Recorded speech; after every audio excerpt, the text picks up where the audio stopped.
Well, thanks for having us on today. I'm Jim Spione. I've been a documentary filmmaker for about 25 years, and I'm very excited to be coming to Newport Film with my latest, which is called John Shearer American Moments. And Allison? Hi, I'm Alison Shearer. I am a musician, a saxophone player, flute player, composer. Delighted to be here. Thanks for having us. And I've been working with Jim. I did the soundtrack for American Moments. Jim, who is John Shearer? I wasn't familiar, and he was my neighbor for many years, but Hmm. we lived in the same little lake community in Upper Westchester here in New York. And I've heard he was a photographer, and I'd heard he was a Life magazine photographer, which piqued my interest because, of course, I remember Life magazine from when I was a kid, just a huge cultural sort of central media publication. Half of America got Life magazine, and so he was a staff photographer there as well as with Look magazine before that. Um, it wasn't until I actually saw his photographs that I realized, oh my God, this guy was an amazing talent, and really his work needs to be known and seen by a wider audience than it was. So he was active in the 60s and 70s at a very young age. He was hired at, well, still a teenager to work at Look magazine, and then he was at Life magazine on staff by the time he was 20 years old. So it's quite an extraordinary story of this like very early rise and someone at the center of the pictorial magazine uh, culture in America, and that was a really central kind of way that America viewed itself, and John was, on the inside of that. And he also was in the wrong place at the wrong time because the publishing industry really collapsed in the early '70s, and Life magazine folded just as a couple of years after he got there. So Yeah. that's a thumbnail sketch of his story. Yeah, and of course, captured some of the most iconic moments of the civil rights movement and beyond. Mhm. Allison, in addition to your musical prowess, you're also connected to the story in a Yeah, very familiar John way. Shearer was my dad. Yeah. Yeah, and it was it's been an honor to work with Jim on this film, and to have a story like this out in the world, and Jim did such a great job, I think, capturing my dad's energy and telling, I sort of see American Moments as the first part of his story. And you know, I love that title also. It's like he captured such important uh landmark events from Martin Luther King Jr.'s funeral, John F. Kennedy's funeral, um, the fight of the century, lots of important moments. And as Jim mentioned, he life folded when he was in his mid-20s, and, there's a lot else that he did in his life, but this film captures, that period, which was quite historic.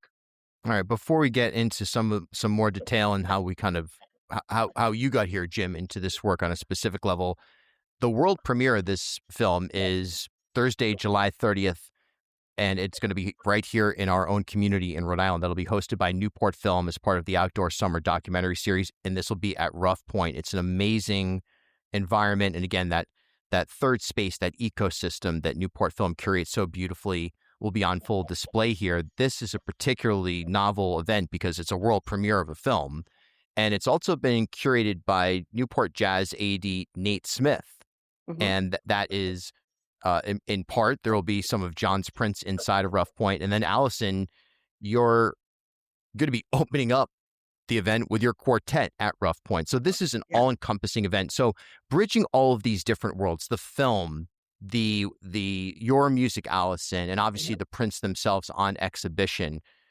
Why does this kind of all-encompassing multi-platform event come? Why did it come together, and why does it feel like the right way to open up this film to the world? Jim, do you wanna take that? Sure. I mean, Yeah. yeah, this is just kind of a dream come true in a sense because Allison and I and the team were discussing this 6, 7 months ago. Like, we wanted to bring this film out to the world in a different way. that wouldn't just be a film screening. I thought Allison doing the soundtrack was really an integral part of the film, and obviously the photographs are so important to the film, so important to the film. Mhm. And so we thought we were talking from the beginning of like, wouldn't it be great if you could have a multimedia kind of immersive experience with Allison's band and the photographs themselves and the film as well.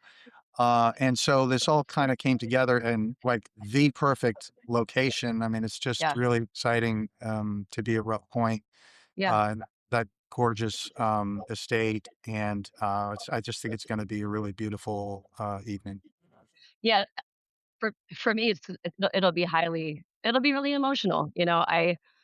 As I mentioned, I'm a professional musician, and I very much have my own career alongside my father. I tour all over the world, and I'll be playing with my quartet on the 30th, and I have the pleasure of playing with lots of groups, and this will be the first time I think that I'm sort of sharing the stage with my dad, so to speak. We're going to premiere this beautiful film of Jim's that I got to have a hand in helping with the music. And, um, one of the things that Nate Smith, who is like a hero of mine, the fact that he's involved is like kind of a dream come true for me. I really revere him. And I think what sparked his interest in the project was this idea of sort of a generational legacy. Um, my grandfather, Ted Shearer, was a cartoonist who had a strip called Quincy that was one of the first, not the first, but one of the first nationally syndicated cartoons depicting a black family. And then you have my dad, this wonderful photographer, and now I'm a musician in the world. And so it's exciting and humbling and exciting to sort of share the stage, so to speak, with my dad for what will be a wonderful event. And Nate will also lead a Q&A with Jim and myself Wow. after the film is screened. Yeah, the tie-in with Newport Jazz, certainly not coincidental, obviously aesthetically, thematically, just an organic.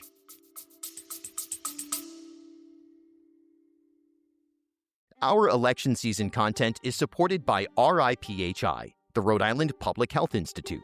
RIPHI is an independent nonprofit organization dedicated to addressing complex health disparities in Rhode Island and beyond. RIPHI oversees a diverse range of public health programs addressing issues from healthy food access to infectious disease prevention. They also conduct research related to population health and train students and public health practitioners for fulfilling careers in Rhode Island's workforce. RIPHI owns and operates Open Door Health, the state's first and only LGBTQ+ focused, community-based clinic. Open Door Health provides primary care, sexual health care, and fully integrated behavioral health care to nearly 6,000 patients across the state. Learn more at riphi.org. As Rhode Island's first ever member-owned credit union, Navigant Credit Union has been a staple in the local business community for more than 108 years. Today, Navigant is a $3.4 billion institution serving more than 136,000 members across 25 physical branch locations. But since its founding in 1915, the mission has never changed.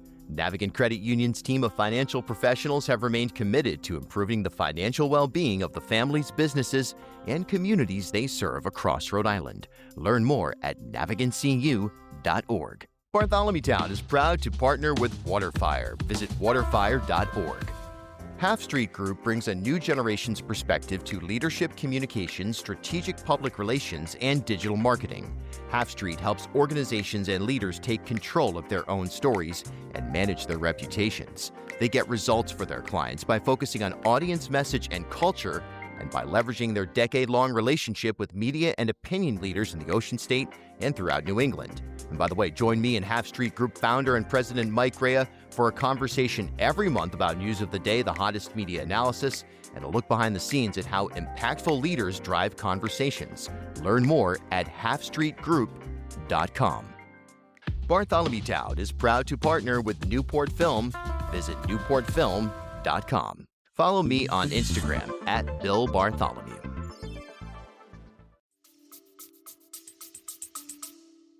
Like, duh, it's like an obvious fit right there. So No, it works really well. it's cool. I don't know that there has. Nate was saying that I don't know that there's been a true partnership like this. I could be wrong, but for them to come together is yeah, it's big. It's really exciting. Yeah, absolutely. It's worthy of a multi-institutional front, so to speak here. Jim, when you look at this project in your overall work, how does when you're documenting someone, obviously in a different component of the work that you do, not the identical medium, but in theory, in a sense, somebody who serves as a mirror to the outside world. That's the work that you do, in fact, that you did on this film. How has this film inspired your work? How has John inspired your work? Yeah, it's very much on a continuum. Of course, I related right away because I trained as a photographer before I got the filmmaking bug.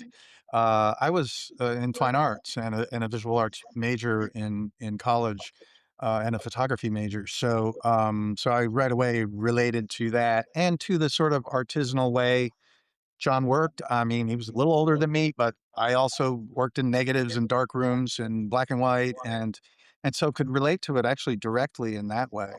But you're right. It's that being a witness to something, recording moments in history, but then also working on those in a way, fashioning something artistic out of that.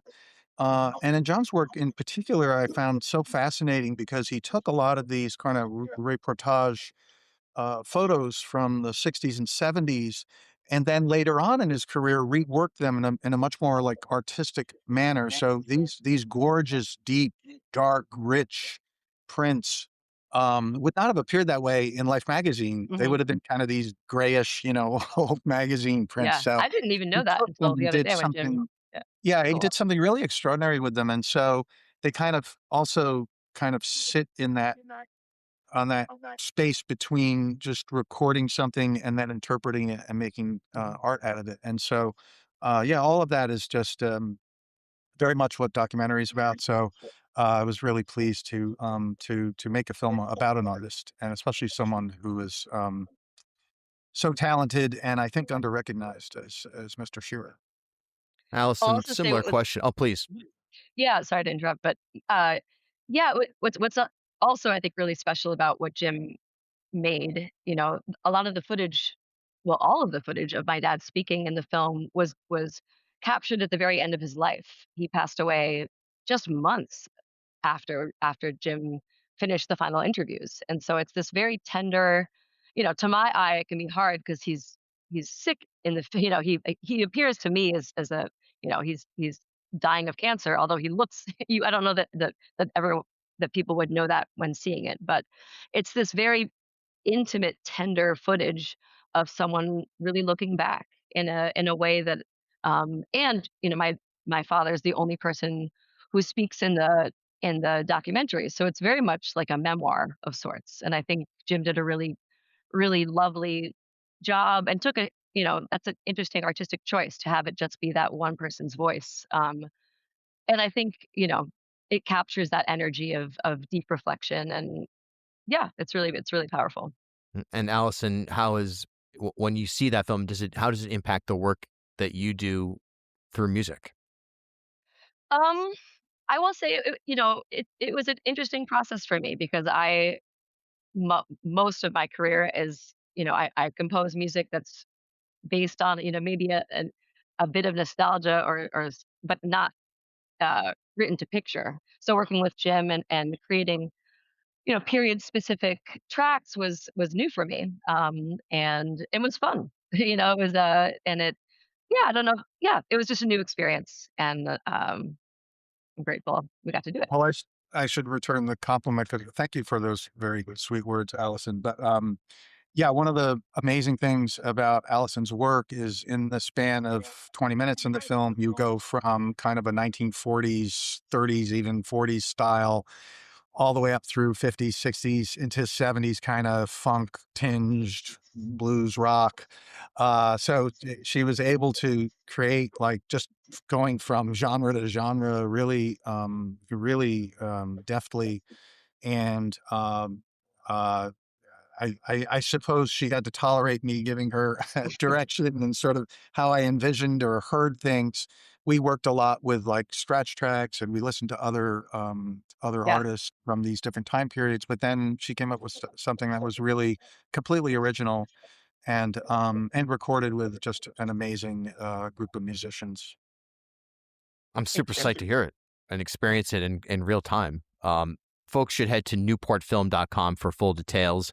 And as always, we thank Newport Film for what they've added in terms of value. We were talking about it, Jim, offline. I just want to say it again because it's that time of year where the folk and jazz festivals are about to start, and Newport Film has been happening. And I lived in Newport for a couple of years. I live in Providence. It's basically the same place right now. If it was New York, it would be just like, I don't know, 6 train stops away, but it feels like a different world.